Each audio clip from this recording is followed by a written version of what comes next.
Hello everyone, welcome back to the channel. So today we're going to go ahead and do a little shift. The last few videos that we did were a little more towards medical students and people that were in healthcare. And today we're going to do a little more broad-based with things of anatomy, physiology, and just medicine in general. So we're going to go ahead and talk a little bit about the three different types of anemia. And then I'm going to, at the end, give you just a superficial example of each of those, just kind of give you a little real-world tie-in for each of them. So let's get started. So before we do anything, let's just define what anemia is. Anemia is really the body is lacking either enough hemoglobin, which is what we use to carry, where our red blood cells use to carry oxygen, or we lack the actual number, the absolute number of red blood cells to sufficiently send oxygen to the places of the body that absolutely need it. So, excuse me, as you can tell, if we don't have enough oxygen within our own blood, that is going to cause the brain, which has those chemoreceptors that will tell the brain, hey, we either have enough oxygen or too little oxygen. And so as a result, when you're anemic, the brain will get these receptors, the signal from these chemoreceptors, and it'll say, okay, we don't have enough oxygen in our blood. So what's going to happen is it's going to send signals down to the heart.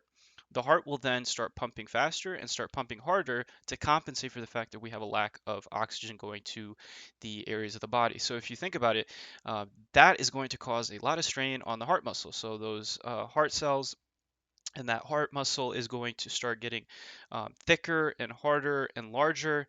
And as a result, if you think about it, like if you're lifting weights, for example, right? If you're doing curls, you're going to work your biceps really well. And as a result, your biceps are going to go stronger and they're going to grow bigger, right? So that's a lot of the things that are going on with the heart. It's a little bit of a different muscle type, but it's the same basic principle. So if you have a chronic condition or you have a chronic anemia, caused by a chronic condition, if it persists for a while, and by chronic in medicine, what chronic means is anything that's over 6 months or over to a year or more, you're dealing with it for about a year. It can cause an irregular heart rhythm, which we call arrhythmia.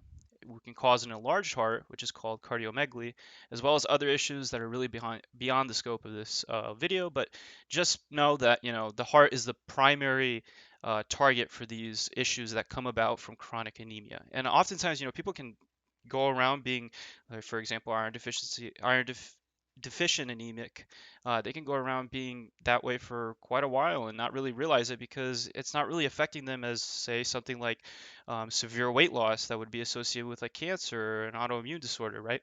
But the nice thing about this is that, and thankfully, we can actually reverse this if we adequately treat the root cause of the anemia, and we do it in a acute fashion. So it means that as soon as you find it, you treat it, and you get that patient feeling better.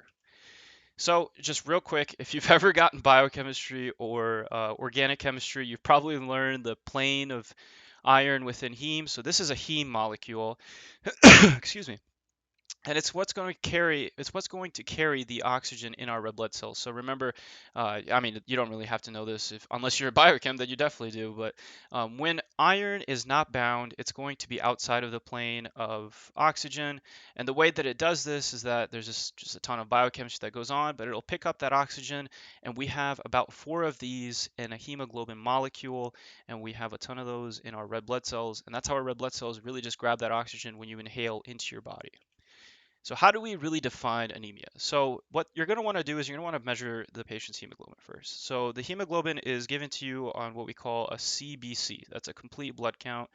And that's really what we're looking at. You're looking at just the blood in general. White blood cells, red blood cells, platelets, etc. The thing that it's going to show up is that it's going to say HB. That's just the abbreviation for hemoglobin. That also depends on the biological sex of the patient. So if the patient is biologically male, their hemoglobin should be over 13.5 to 17.5. That is the normal range for a male for hemoglobin. For females, it is anything above 12.5, 12.5 to 16. It is slightly lower because, remember, biologically female humans do have menstrual cycles, and as a result, they do have monthly loss of blood.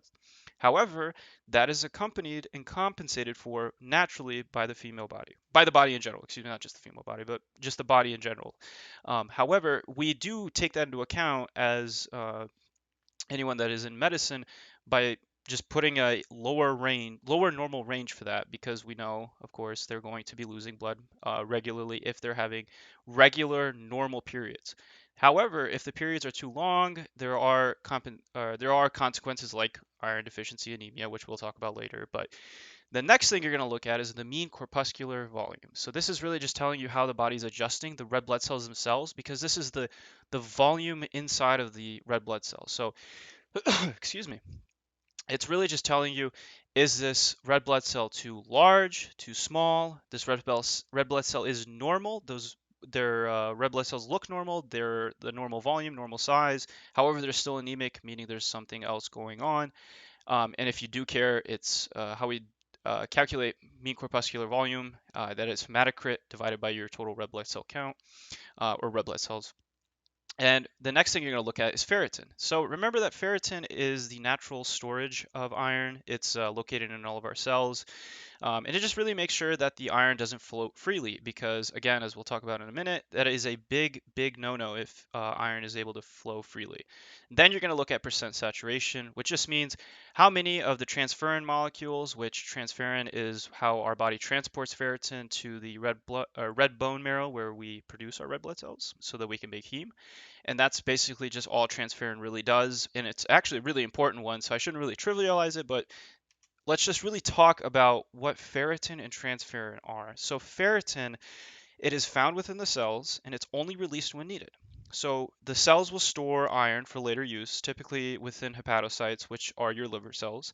And sometimes, interestingly enough, the immune cells will actually use it to stop bacteria and some fungi to use iron during an infection. There are some bacteria and some fungi that use iron very well to infect our bodies. So people that are anemic, or they have too much iron in their body because of a form of anemia that we won't talk about today, but I'll have a video up soon about, they will actually become more virulent, which means that they're more susceptible to giving you a worse infection, basically. And then, of course, serum iron will tell you show you the total iron stores, because again, how much iron does the body contain at this very moment when we draw the blood from the patient, and that's what your serum ferritin is going to show you. However, another really good way to look at your patient's iron is transferrin. Again, we talked about this as the body's way of transporting the iron safely. And the reason we want to do that is because if iron is floating freely in your blood, it'll cause what we call free radicals, which are known toxic substances that you may have talked about in organic chemistry. Free radicals just wreak havoc in the human body. They just take electrons like willy-nilly. They're really bad for the body. So what does the body do? It's going to make sure that the iron is bound to something, which is the transferrin, and that transferrin will transport it down, put it into a heme molecule where it is also safe, and it'll just make sure that they're not producing that free radical toxicity when it's not bound by transferrin.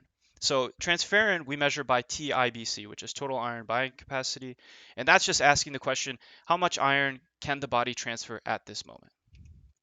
So the three different forms of anemia in their broadest sense is macrocytic, normocytic, and microcytic. And as you can tell, cytic is just, it means cell basically. Macro, micro, and normal is macro big, micro small, normal, obviously normal.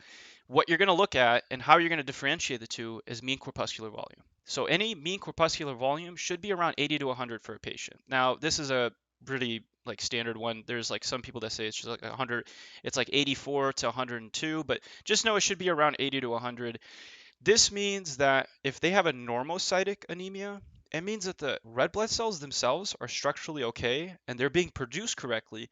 However, we either have, like we said, not enough red blood cells because something is not producing it. The red bone marrow is not producing it enough for some odd reason. It might be lymphoma or leukemia or a different type of peripheral destruction, which like the spleen is killing off the red blood cells because maybe they look a weird way because of like hereditary spherocytosis, like they're too large and like they have these like membrane blebs, but they're not too large to the point where you would say, okay, this is macrocytic anemia, right? This is a normal red blood cell, but they're being taken and killed off too prematurely. So again, just remember red blood cells, they usually have a lifespan of around 120 days. So something is either destroying them too prematurely or they have an underproduction in the bone marrow. Microcytic, this is when the mean corpuscular volume is under 80, and this means that the red blood cells are too small and they will end up losing their color because of the lower volume inside of the cell itself. So again, the key word here is hypochromic, and you will actually see this on a blood smear. So the cells look like they're almost palish. They don't have that kind of red contour on them. They almost look sickly, right? Not sickle cell, but like they just look like they're not normal. Macrocytic, they're just too big. And there's like a really good example for that, which I'm going to get to in a second here. But the first thing I want to talk about is iron deficiency anemia. Why? It is the most common cause of microcytic anemia. And honestly, I think if I remember correctly, like I think 50 to 60% of the world is dealing with some form of iron deficiency anemia. It's one of the most common nutritional deficits in America and abroad. Basically, the name is self-explanatory. You just don't have enough iron, and because of that, the body is going to lack the ability to make the adequate amount of hemoglobin. Because remember that the iron is important for that heme, and if you can't make heme, you can't make hemoglobin. So the patient will likely have a normocytic anemia in the early stage of the disease. So it'll have like they'll have an MCV of about 80 to 100. However, once the disease progresses and the body is losing more and more iron, and it's maybe perhaps a really good example of iron deficiency anemia and what causes it would be irregular menstrual cycles that are bleeding too heavy. Maybe you're losing a lot of blood because you've got an ulcer in your stomach or your colon, right, that's bleeding and it's ulcerated. And an ulcer is just means it's like a basically it's like a wound inside of your stomach or anywhere in your body that's starting to bleed as well. So you're just losing blood and by extension losing iron. So once this is going at a later stage and this has been progressing for a while now, it's going to become microcytic anemia. And how fast that happens, I'm not exactly sure. We never really talked about that. I just know that there is a progressionable state. However, it is normal to see sometimes to see a normocytic anemia with an iron deficient patient. So the other things you're going to look for is again a low hemoglobin, low ferritin, low percent saturation, so there's not enough of that iron being bound, and high TIBC. So wait a minute, everything's low. Why is the TIBC, the total iron binding capacity, high? Well, if you think about it, there's not enough iron, and by extension, because there's not enough iron, there's transferrin molecules that are waiting just to pick up any iron to get to those red blood cells, those premature red blood cells down in the bone marrow, and it needs to send it to them, right? They are in dire need for it.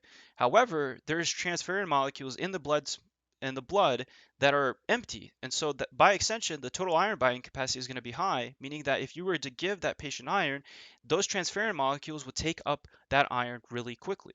And by extension, you also have a low ferritin. There's not enough of that ferritin because we don't have enough iron to store, so that those cells don't really need to make that ferritin at that very moment.